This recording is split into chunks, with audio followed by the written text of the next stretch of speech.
Welcome to the Chronic Pleasure Podcast, where we talk about all things pleasurable and some of the things that might get in the way and how to get them out of the way. My name is Karen Laurie, and I'm your host or hostess, whatever you want to call me. So somebody was talking about how they sort of resist their own well-being. They sort of they get in the way of their health or of their own goodness, right? Their own having goodness. And they were saying, why do I do that and how do I get out of it? And I thought, such a good question, because a lot of people do that. And I used to do that, and I don't want to do it ever again. And when I did that, when I was in the way of my own wellness, I had narcolepsy, I had PTSD, I had panic attacks, and chronic anxiety, chronic physical pain in my body. My adrenals were depleted. My thyroid was off. I mean, I was really having a hard time. And I was basically resisting my wellness. And once I've learned a few things and done a great deal of inner healing, I have impeccable wellness. I'm spectacularly healthy emotionally, physically, financially, mentally. Everything's so freaking good. It's just crazy. So first of all, just know, even if you've been resisting your wellness, you're not at fault, and you're not stuck there. Even if you've been doing it for your whole life, you can shift it. And so the first recognition is that whatever is going on, if you don't like it, there's a way to shift it. And that's something that's super important to understand. You're never stuck with anything bad. Okay? So first, know that. And then second, if you have been resisting your wellness, usually it's because, there's so many reasons. One of the biggest reasons is that people don't know what is the path to wellness. And I talk about that on this podcast a lot, different paths. So if you don't know what the path is to wellness, you can just listen to the podcast, but there's so many resources out there that are more trustworthy perhaps than other resources. So you want to really check if you're looking to see what is the best food for me to eat. I did a podcast on it. I think it's podcast 14 on food. I said it was called "Let's Talk About Food, Baby." Okay, I don't want to get in trouble with licensing of that. That was a different song. Anyway, the reason I bring up food is because maybe your body's different than my body. Maybe your body needs something different than my body needs. And part of what I teach my clients is how can they activate within themselves that inner guidance? And that's something for another podcast, but that inner guidance is what can help you with everything. Once you have it activated and you know how to access it and you know how to discern when it's giving you the right information or when it's giving you the wrong information. But to stick on this thing about this path of wellness, I guess that is part of the path of wellness. And it's important for you really to get a sense of your own inner guidance. But how do you do that? That is something that requires consistently being in a state of joy and happiness and freedom. When you have that state of fun, of laughter, of joy, of happiness, of freedom, you're going to have a better chance of being able to attune to the inner guidance within you. And that inner guidance can guide you about what is right for you. Now, here's the trick. If you've been conditioned, let's say you've been conditioned, which most of us were and are. I'm not anymore, but most of us have been conditioned this way. If you're a kid and you're conditioned to, when you're upset, somebody says, why don't you have a cookie? Like it's a way to distract you. And that's good to be distracted. There's nothing wrong with it. But if somebody's giving you a cookie and now you associate a cookie with soothing and you wonder, why do I just unconsciously eat the cookies? Or why do I just unconsciously go to cigarettes or to alcohol or to other medications? Why is that? Part of the reason is because you've been trained at some point in your probably earlier life, although things can get trained later in life too. But part of the thing is that you can get trained to associate something that's not good and not healthy with something that feels good. And so that negative attachment, I itch. I scratched my eye. So many eyes. So one of the things you can do is you can practice recognizing where you are present, where you're paying attention. And this whole thing that IH distracted me, this whole thing of being able to accept your wellness, other ways that it can come through where you're not, where it can block you is, let's say you grew up around someone who was sick, or there was someone else that, let's say you come from a family where the parents have some sort of issue between each other. If you've grown up either with someone who's modeling sickness, as kids, we always have this thing called mirror neurons. And as kids, we can literally mirror the sickness that somebody else has and think it's normal. It's normal because it's in our environment. The other thing that parents do that can get in the way is they'll say, oh, you're just like your father. And the father is, got some issue, emphysema or smoking or drinking or whatever the issue is. And then the parent is saying, oh, you're just like your father or you're just like your mother.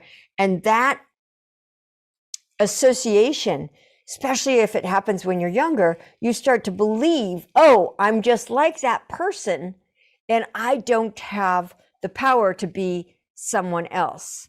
Or, oh, I'm just like, the person that was modeling the sickness. I'm modeling that and I don't know that it's here because it's normal to me. This is where people get that mix up. And that's why it's so good to work with somebody that you can trust, somebody that understands where you might be off and how to remedy it, somebody who can actually find the solution and give you the solution and not cover up their mic with their hair. And that's so important. The other thing that you can do if you've got a desire to have wellness, but you've been resisting it, is you get into this, you start to practice knowing what you want in terms of wellness. So for example, I write out things like, I love being healthy. I love the feeling of having great energy. I love the feeling of being clear-minded. I love the feeling of pleasure in my body. So what I'm doing is I'm taking something that I want, which is wellness, and I'm looking at what it feels like, and I'm ascribing the feeling, like I say, I love the feeling of it. And the reason I say that is because it's an easier reach. I could say I love being healthy, but if I'm not healthy, it's easier to say I love the feeling of being healthy. I love the feeling of being clear. I love the feeling of all of my mind, my subconscious mind and my conscious mind and my body all being in harmony together. That's basically what I teach. That's what I have with myself. I have my subconscious mind supports everything that I want now. And my conscious mind supports everything that I want now. And my body supports everything that I want now. And yay, team. And you can have that too. That's what I teach. And I think that probably other people might teach it too. But so practicing knowing what the feeling of what you want is, and then just either writing or saying to yourself, some people don't like to write. One of my clients, he doesn't like to write, but he likes to play guitar. And so, he's going to create a song of the things that he wants to feel. And so, and there's some great musicians out there. There's a musician I really like. His name is Tim McMorris, and his songs are all about joy. Almost every song he has is a fun, upbeat song. So there's tons of other people like that. So if you can find something that makes you feel good, that you can do that feels good. You could literally just write a song about, I love feeling healthy. I love feeling free. I love having fun. I love being the real me. I just made that up.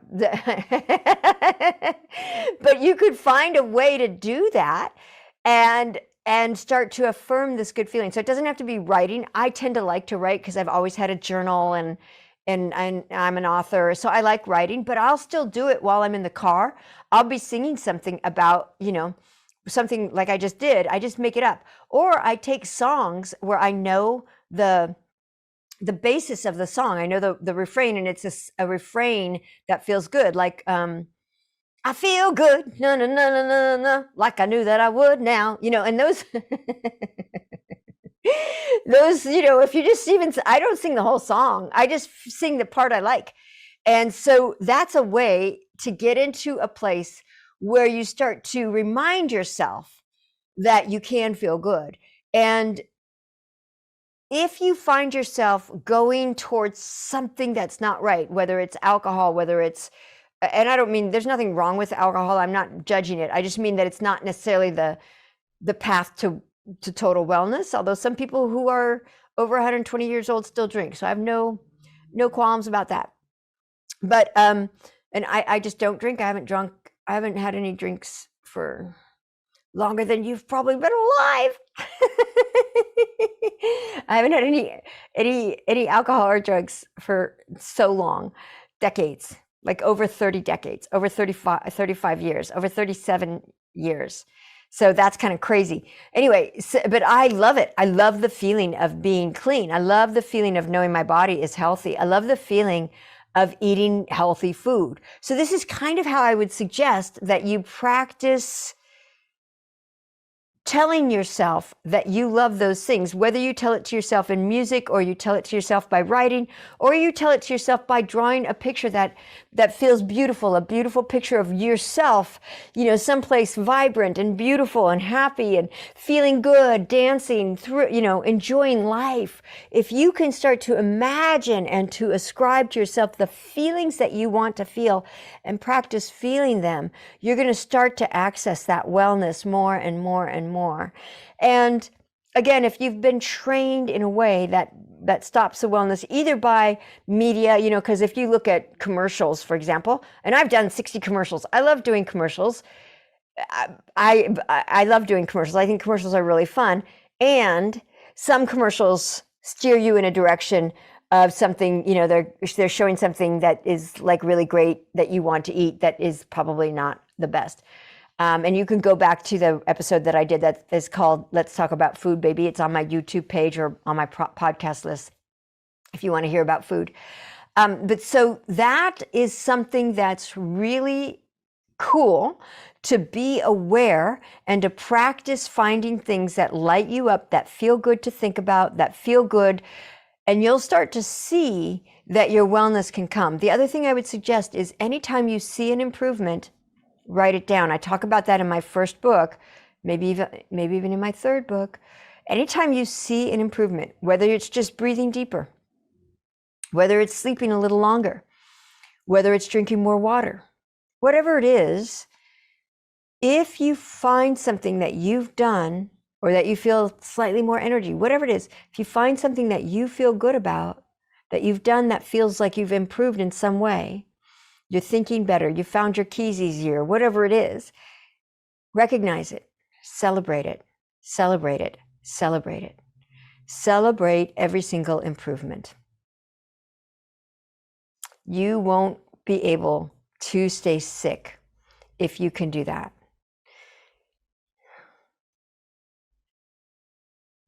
I love you so much. And I just want you to know that no matter where you are, no matter where you've been, you can get the wellness that you want. You can access it. You can activate it. You can have it. And it does not matter. I will say a couple things.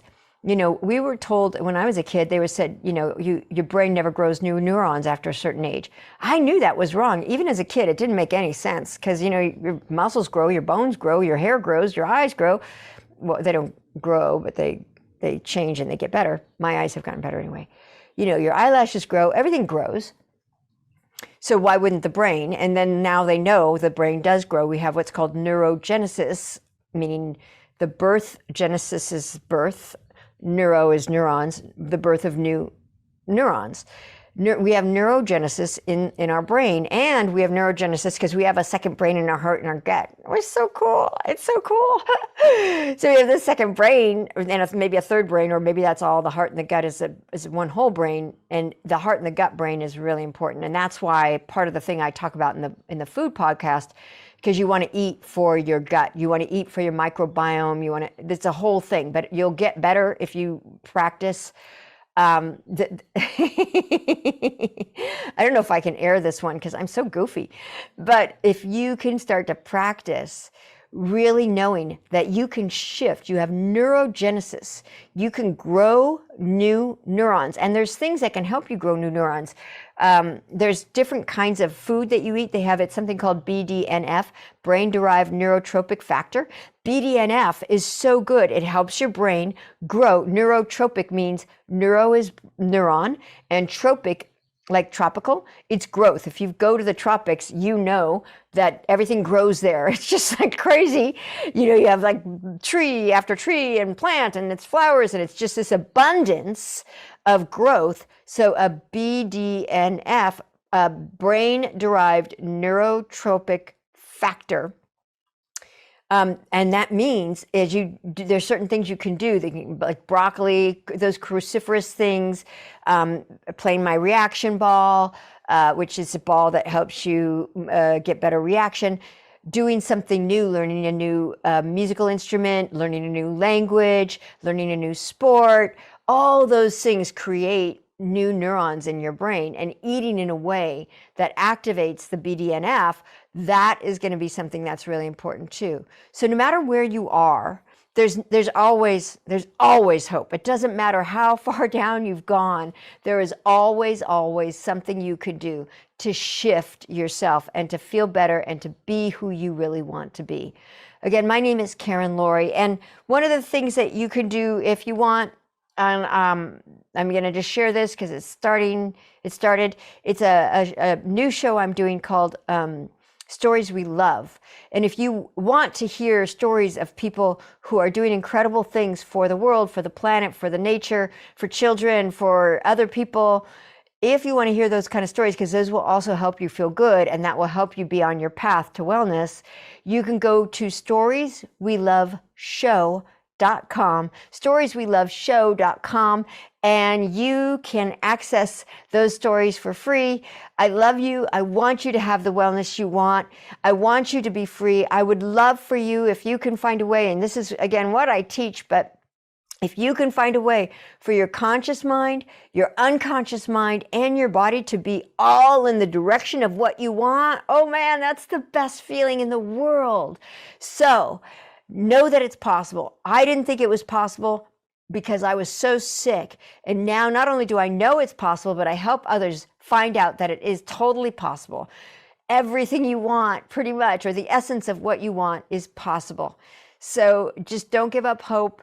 Do what you can. You can also look at Stories We Love, and I'm going to have bonuses on that website, storiesweloveshow.com, storiesweloveshow.com. I love you. I love you. I love you.